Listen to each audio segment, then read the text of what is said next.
Ng Ama, at ng Anak, at ng Espiritu Santo. Amen. Ang pagpapala ng ating Panginoong Jesucristo, ang pag-ibig ng Diyos Ama, at ang pagkakaisa ng Espiritu Santo naway sumainyong lahat. At sumaiyo rin. Mga kapatid, nasa Miyerkules tayo ng 16 na linggo ng pangalawang panahon ng pangalawang taon ng ating pagdiriwang. Gunitain natin ang munhi na Lebanese na si Charbel Maclouf. Isama natin sa misa natin ngayon ang mga intensyon para sa araw ngayon. Ang inyong mga intensyon kayong narito sa loob ng Basilica Minor, pamansang labanan ni Jesus Nazareno. Ang mga intensyon makiisa sa atin, sumita ng live streaming through Facebook Live, YouTube, X at iba pang social media dito sa ating bansa at iba't ibang dako ng mundo. Isama rin natin sa ating intensyon ang mga intensyon ng mga naapektuhan ng bagyo at ng baha. Isama rin natin ang ating intensyon para sa kapayapaan sa buong mundo, lalo tigit na sa Israel at sa Ukraine. Mga kapatid, si Propeta Jeremias ay tinatawag ng ating Panginoon mula pa sa sinapupunan ng kanyang ina. Sa ating Ebanghelyo ngayon ni San Mateo, ang ating Panginoong Hesus ay nagtuturo tungkol sa maghahasik na kung saan ang hinahasik ay ang salita ng Diyos at magbunga ito sa mga mataba na lupa. Tayo'y tinatawag na tagapaghatid ng mabuting balita sa ating kapwa-tao. Ngunit sa mga sandali na dahil sa ating kahinaan at mga pagkukulang, tayo ay hindi kasama sa misyon ng pagpapahayag ng Ebanghelyo o ng salita ng Diyos. At tayo hindi nabubuhay sa Ebanghelyo o salita ng Diyos at ng kalooban ng Diyos. At dahil dito, tayo nagkasala. Kaya dumulog po tayo sa mga Panginoong nagpapatawad ng lubos. Sino kong tagapagpagaling sa mga nagsisisi? Panginoon, kaawaan mo kami. Panginoon, kaawaan mo kami. Dumating na tagapaganyayang mga makasalanan ay magsisi. Kristo, kaawaan mo kami. Kristo, kaawaan mo kami. Nakaluklok ka sa kanan ng Diyos Ama para ipamagitan kami. Panginoon, kaawaan mo kami. Panginoon, kaawaan mo kami. Kaawaan tayo makapangyarihang Diyos, patawarin tayo sa ating mga kasalanan at patnubayan tayo sa buhay na walang hanggan. Amen. Manalangin tayo.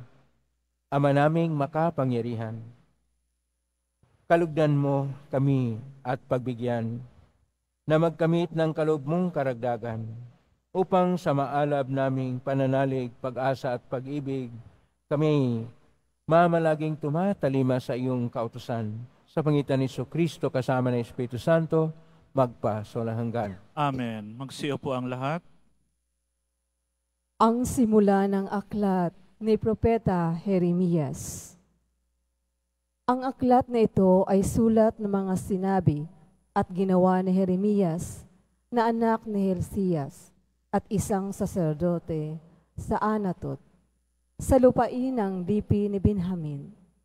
Sinabi sa akin ng Panginoon, pinili kita bago ka ipinaglihi upang maging propeta sa lahat ng bansa.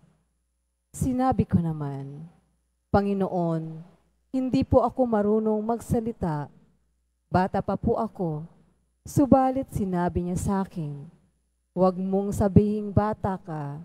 Sinusugo kita, kaya't humayo ka. Ipahayag mo sa lahat ang aking inuutos sa iyo. Huwag mo silang katatakutan, pagkat ako'y sa iyo at iingatan kita. Akong Panginoon ang nagsasabi nito.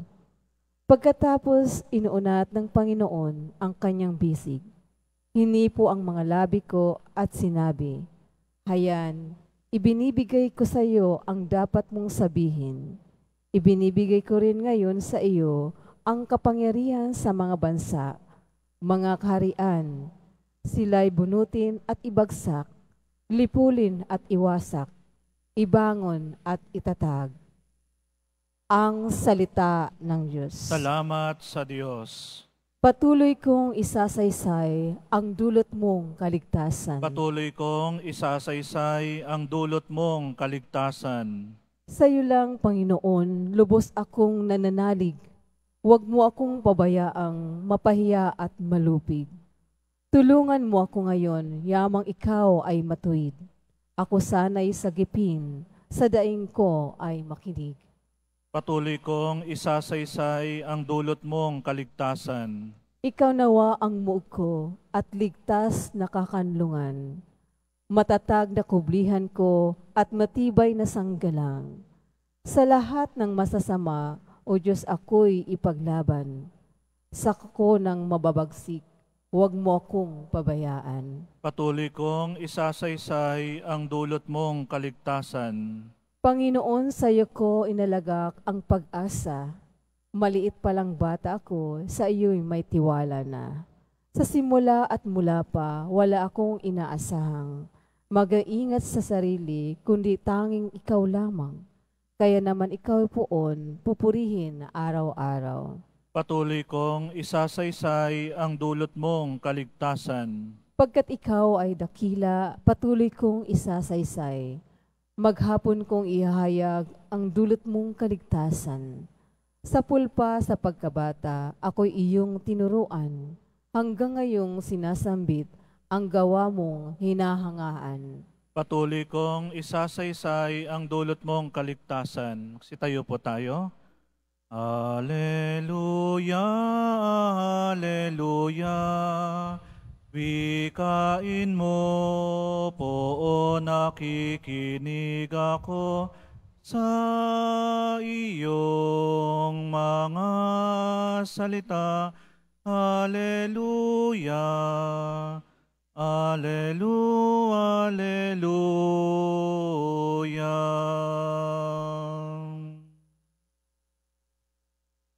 Sumainyo ang Panginoon. At sumaiyo rin.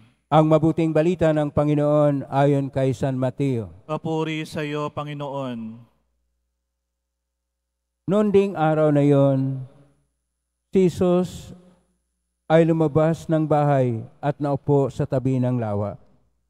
Pinagkalipampunan siya ng makapal na tao, kaya sumakay siya sa isang bangka at doon naupo. Nasa dalampasigan naman ang mga tao at nagturo siya ng maraming bagay sa pamagitan ng mga talinghaga. May isang magsasakang lumabas upang maghasik. Sa kanyang paghasik ay may binhing nalaglag sa tabi ng daan. Dumating ang mga ibon at tinuka ang mga iyon. May binhi namang nalaglag sa kabatuhan, sapagkat manipis lang ang lupa roon. Sumibol agad ang binhing iyon. Ngunit nang mapabilad sa matinding sikat ng araw, ay natuyo. Palibhasay walang gaanong ugat. May binhi namang nalaglag sa dawagan. Lumago ang mga dawag at ininis ang mga iyon. Ngunit ang binhing nalaglag sa mabuting lupa ay may naguhay, may tig-100, may tiga-6 na po, at may tig-30 na butel ang bawat uhay. Ang may paninig ay makinig. Ang mabuting balita ng Panginoon. Pinupuri ka namin, Panginoong Hesukristo. Magsiupo ang lahat. Isang mapagpalang araw po sa inyong lahat. Purihin po natin ang ating Pong Hesus Nazareno. Kahit na may bagyong Karina, kahit na may baha dahil sa habagat at mga hangin na ating maranasan, tayo pa rin ay nagkaisa sa pagpasalamat sa ating Pong Hesus Nazareno dahil sa kanyang mga bigay na mga biyaya sa atin. Ang ating Panginoong Hesus Nazareno, siya ang salita ng Diyos. Ang tema po natin sa araw ngayon ay salita ng Diyos. Sa Hebreo, ang salita ng Diyos ay Dabar Elohim. Itong Dabar Elohim, ito yung dumating kay Jeremias na nagsasabi sa kanya na mula pa sa simula, sa sinapupunan pa lamang ng kanyang ina ay tinatawag na siya upang maging propeta. At kahit sinabi ni Jeremias, dahil siya ay mula sa angkan ng mga saserdote, sinabi niya na siya ay bata pa lang. Subalit sinabi ng Panginoon na huwag siyang titingin sa kanyang kalagayan, bagkus humayo siya at ipahayag sa lahat ang salita ng Diyos. Upang ayon pa sa Salmos 70, versikulo 15, isa-isa-isay ang dulot ng kaligtasan ng Panginoon.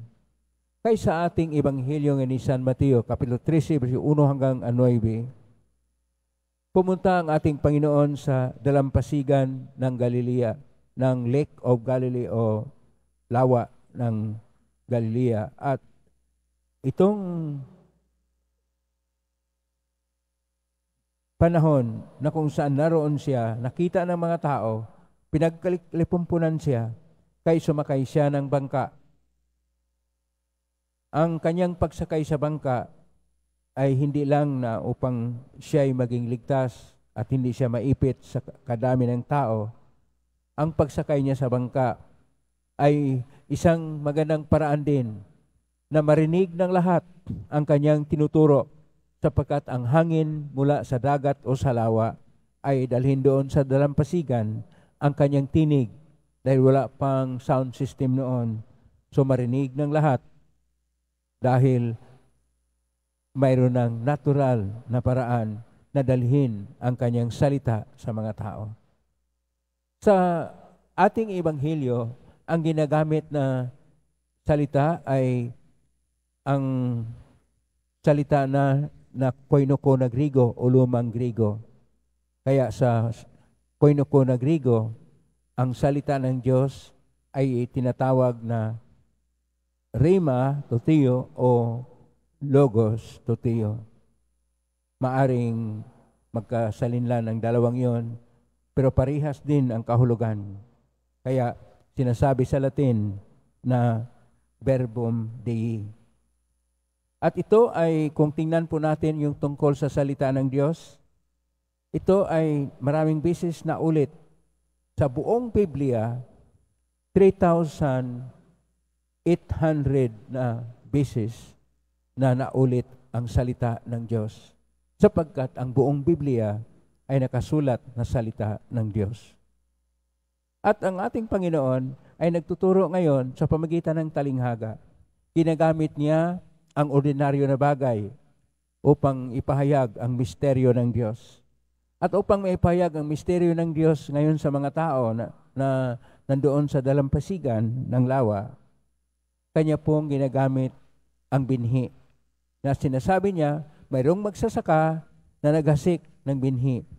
At may binhi na napunta sa daan, may binhi na napunta sa maraming bato, may binhi na napunta sa may dawagan, at may binhi na napunta sa mataba na lupa. 4 na klase ng tao ang ipinapahayag ng ating Panginoon, na yung mga napunta sa daan, yun yung klase ng tao na ang salita ng Diyos, ang Dabar Elohim, ang Logos Toteo, ang Verbum Dei, ang Word of God, ang salita ng Diyos, ay ipinapahayag. Pero matigas ang kanilang ulo, parang daan. Kaya nandoon lang sa ibabaw ng daan, kaya tinuka ng mga ibon, ito yung mga kalaban sa Diyos na kinuha sa kanilang puso ang salita ng Diyos, hindi na tumimo sa kanilang buhay. Ang pangalawang klaseng tao ay yaong tinatawag na maliksi, madaling o masigla na tatanggap sa salita ng Diyos. Pero dahil parang ang salita ng Diyos ay napunta sa kanilang puso na punong-puno ng mga bato, na ito yung alalahanin sa buhay. Kaya sumigla ito sandali lang, pero nung may matindi ng pinagdaanan sa buhay, hindi na nila nasunod ang salita ng Diyos. Ang pangatlong klaseng tao ay yung may dawagan. Dawagan, yung kahit na sila ay maayos sa kanilang buhay na pananalig at debosyon sa ating Panginoon, pero noong dumating na ang mga tukso, dumating na ang mga iba't ibang mga kinahulugan sa buhay, parang hindi lumago ang salita ng Diyos sa kanilang buhay, sa kanilang puso, sa kanilang kaluluwa, sapagkat ininis na mga personal at makatao na mga hangarin. Kaya hindi ito nagbunga. Pero ang pang-apat na tao na may bukas na puso, may bukas na isipan, may bukas na kalooban at kaluluwa para sa salita ng Diyos, ito ay nahasik. At ang salita ng Diyos ay nagbunga. Mayroong nagbunga ng 100%, mayroong nagbunga ng 60%, mayroong iba na nagbunga lang ng 30%, pero nagbunga. At itong nagbunga ng 100%, maayos rin sapagkat 100% ang kanilang pagsabuhay sa salita ng Diyos at ang kabuluhan nito sa buhay. Ang iba, kahit 60%, kumikilos pa rin at maayos pa rin sa kanilang pananalig sa Diyos. At ang may 30% na pagkinig sa salita ng Diyos at isinasabuhay ito, kahit nakukunti, pero napahayag pa rin nila ang pananalig sa Diyos. Sa buhay natin, napakahalaga na tayo'y gabayan ng salita ng Diyos. Dabar, Elohim, Logos, Orima, Tuteo, Verbum Dei, Word of God, salita ng Diyos, na siyang magsilbing gabay sa ating buhay upang anuman ang mga panagdaanan o pagsubok sa buhay, lalo na ngayong panahon ng kahirapan, hindi lang po tayo binagyo ng kalikasan na mayroong hangin, mayroong ulan at baha, mayroong iba't ibang mga nangyari na mga sakuna dahil sa habagat. Ang matindi na bagyo sa buhay natin ay ang buhay ng kahirapan. Kahirapan na kung saan wala tayong tunay na sagot at tugon. Kaya ang tao ay kinaharap niya ang pinagdaanan sa buhay, pero huwag tayong mag-alala. Kapag mayroong Diyos ang buhay natin, mayroon mang mga kahirapan, mayroon mang mga pagsubok sa buhay, lahat ay kaya natin sapagkat hindi po tayo pababayaan ng Diyos. Ang kanyang pag-ibig at pagmamahal, kapag ito yung ating batayan sa buhay, lahat ng pinagdaanan sa buhay natin, lahat ng mga tukso at mga pagsubok sa buhay, ay kaya nating lampasan. Kaya po nating igpawan sapagkat kapiling natin ang Diyos. Ang ating Panginoong Hesus Nazareno, na siyang salita ng Diyos na nagkatawang tao, at ang diwa ng Diyos, ang Espiritu Santo, na laging kalakbay sa buhay pananalig natin, ay nariyan lang sila kasama ang Diyos na Ama upang ang buhay natin ay may saysay at kabuluhan. Huwag tayong manghinawa sa panalangin. Huwag tayong mawala ng pananalig sa Diyos.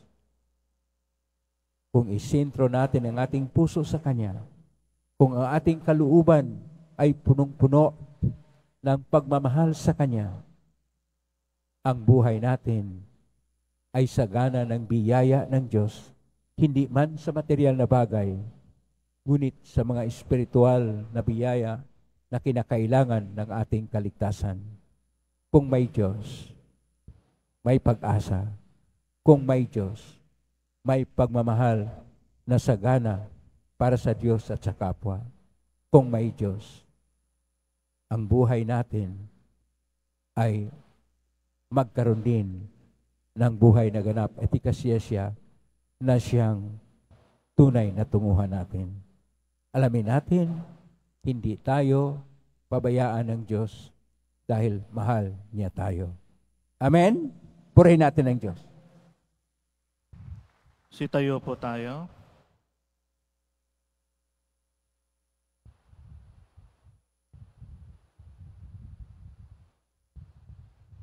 Minamahal ko mga kapatid, sabihin natin sa Diyos ang ating pagnanais sa isang mayamang ani sa mundo habang ang ating nasasalamin ang hindi matabang lupa sa ating buhay. Atin pong itutugon, Panginoon, gawin mong mabunga ang aming buhay. Panginoon, gawin mong mabunga ang aming buhay. Ang simbahan naway magbunga ng mayamang ani sa pamamagitan ng katapatan at dedikasyon ng kanyang mga lingkod. Manalangin tayo. Panginoon, gawin mong mabunga ang aming buhay. Ang ani ng katarungan naway magbuhat sa mga hindi makasariling paggawa ng mga pinuno, mambabatas at hukom ng gobyerno. Manalangin tayo. Panginoon, gawin mong mabunga ang aming buhay. Ang mga magsasaka na nagpapagal sa bukid, naway umani ng bunga ng kanilang paggawa at makatulong sa ikauunlad ng sambayanan. Manalangin tayo. Panginoon, gawin mong mabunga ang aming buhay. Ang mga may sakit na nahihirapan sa mga kasawian sa buhay, naway masiyahan sa ani ng pagpapalakas loob mula sa kanilang mga kaibigan at komunidad. Manalangin tayo. Panginoon, gawin mong mabunga ang aming buhay. Ang mga tapat na yumao naway makarating sa kanilang walang hanggang katahanan. Manalangin tayo. Panginoon, gawin mong mabunga ang aming buhay. Sa tahimik, idulog natin sa Panginoon ang ating mga sariling kahilingan. Mapagmahal na Ama, tulungan mo kaming makapagdulot ng mayamang ani sa anumang iyong itinanim sa aming mga puso. Ring namin to, sumitan ni Kristong aming Panginoon. Amen. Magsiupo ang lahat.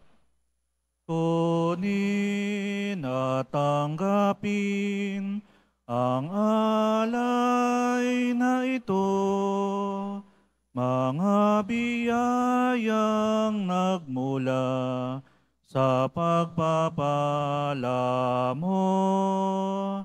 Tanda ng bawat pusong pagkat inibig mo, ayo'y nananalig, nagmamahal sa'yo. Tinapay na nagmula sa butil ng trigo, pagkaing nagbibigay ng buhay mo, at alak na nagmula sa isang tangkay ng ubas, inuming nagbibigay lakas. Tumayo po tayo. Manalangin kapatid upang paghahain natin ay kalugdan ng Diyos amang makapangyarihan. Ang kapinawa ng Panginoon, itong paghahain sa iyong mga kamay, sa kapurihan niya at karangalan sa ating kapakinabangan at sa buong sambayanan niyang banal. Ama naming lumikha, lahat ng iyong paghaing pinag-utos nung araw ay yung pinagtibay sa isang haing hantungan ng tanan.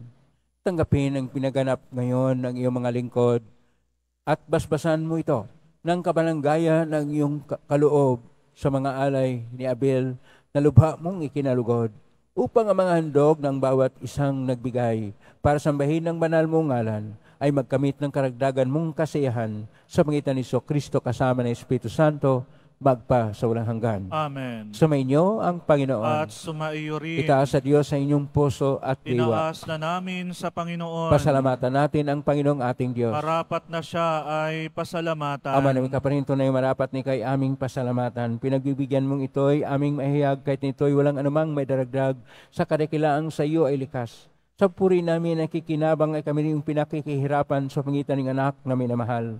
Kay kaisa namang hel si awit ng papuri siyang pay sa kalangitan, kami nagbubunyi sa kadakilaan. Santo, Santo, Santo, Panginoong Diyos ng mga hukbo, napupuno ang langit at lupa ng kadakilaan mo, hosana sa kaitaasan, pinagpala ang naparirito sa ngalan ng Panginoon, hosana sa kaitaasan. Magsiluhod po tayo. Ama naming banal, ikaw ang bukal ng tanang kabanalan, kasmitan ng Espiritu ng banal, makalob nito upang para sa aming maging katawan at dugo ng aming Panginoong Kristo.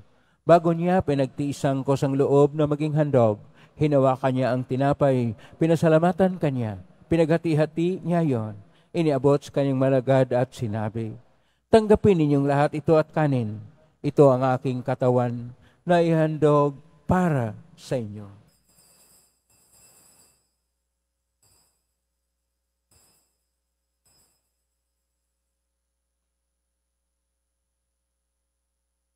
Kaya naman matapos ang hapunan, hinawakan niya ang kalis, muli kanyang pinasalamatan.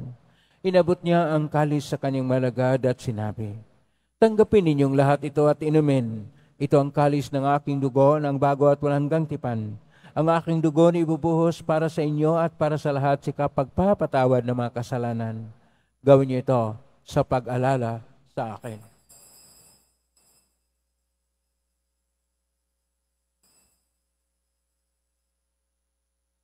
Sitayo po tayo.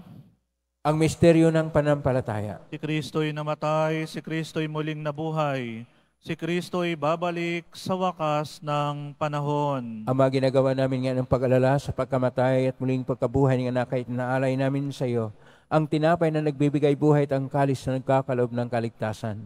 Kami nagpapasalamat dahil minarapat na tumayo sa harap mo para maglingkod sa iyo. Isinasamo namin kami magsasalo-salo sa katawan at dugo ni Kristo ay mabuklod sa pagkakaisa sa pamagitan ng Espiritu Santo. Amalingapin simbahang laganap sa buong daigdig. Pususin mo kami sa pag-ibig, kaisa ni Francisco na aming Papa at ni Jose na aming Obispo at ng Tanang Kaparian. Alalahanin mo rin mga kapatid namin na himlay, may pag-asang sila'y muling mabuhay ganil lahat ng mga pumanaw. Kawaan mo sila at patuloyin sa iyong kaliwanagan. Kawaan mo iripatin kaming lahat na makasalo siyang buhay na walang wakas. Kaisa ng Birhen Maria ni Ina ng Diyos, ng kabiyak ng puso niya ang San Jose, kaisa ng mga apostol, ni San Juan Bautista, ni San Charbel Maclof, ni San Roque, ni San Lorenzo Ruiz de Manila, ni San Pedro Calungsod at ng lahat ng mga banal na namuhay ito sa daigdig ng kalugod-lugod sa iyo, maipagdiwang nawa namin ang pagpupuri sa karangal mo sa pangitan ng anak na aming Panginoong Kristo. Sa pamagitan ni Kristo kasama niya at sa Kanya, ang lahat ng parangal at papuri ay sa iyo, Diyos amang makapangyarihan, kasama ng Espiritu Santo, magpa sa walang hanggan. Amen. Sa tagubilin ng galing na utos at turo ng Isus na Panginoon natin at Diyos, ipahayag natin ng lakas loob. Ama namin, sumasalangit ka, sambahin ang ngalan mo, mapasa amin ang kaharian mo, sundin ang loob mo dito sa lupa para nang sa langit. Bigyan mo kami ngayon ng aming kakanin sa araw-araw at patawarin mo kami sa aming mga sala para ng pagpapatawad namin sa nagkakasala sa amin. At huwag mo kaming ipahintulot sa tukso at iadya mo kami sa lahat ng masama.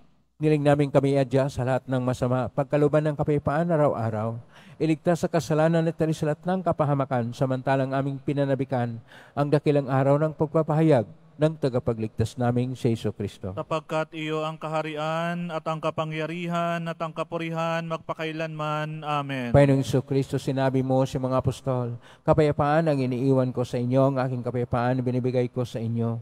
Tunghayin mo ang panampalataya at huwag ang aming pagkakasala. Pagkalooban mo kami ng kapayapaan at pagkakaisa ayon siyang kalooban, kasama ng Espiritu Santo, magpa sa walang hanggan. Amen. Ang kapayapaan ng Panginoon ay laging sumainyo. At sumaiyo rin. Magbigayin kayo ng kapayapaan sa isa't isa.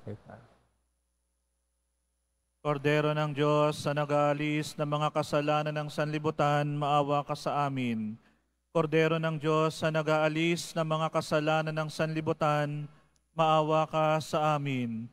Kordero ng Diyos, sa nag-aalis ng mga kasalanan ng sanlibutan, ipagkaloob mo sa amin ang kapayapaan. Magsiluhod tayo. Ito ang kordero ng Diyos.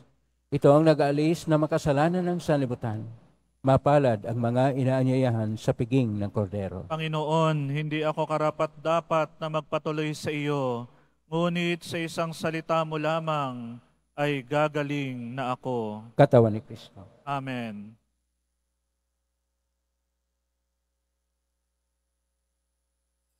Para sa lahat ng tatanggap ng banal na komunyon, sasagot po tayo ng amen pagkasabi ng pari o ng lay minister ng katawan ni Kristo at isubo agad sa bibig bago umalis sa harapan ng pari o lay minister. Sumunod po tayo.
Patungo sa pagbabagong nagdudulot ng iyong kabutihan.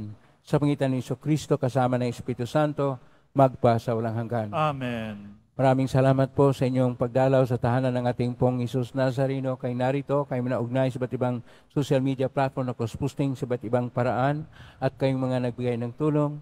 Naway ang pagpapala ng Diyos ay sumasa inyo.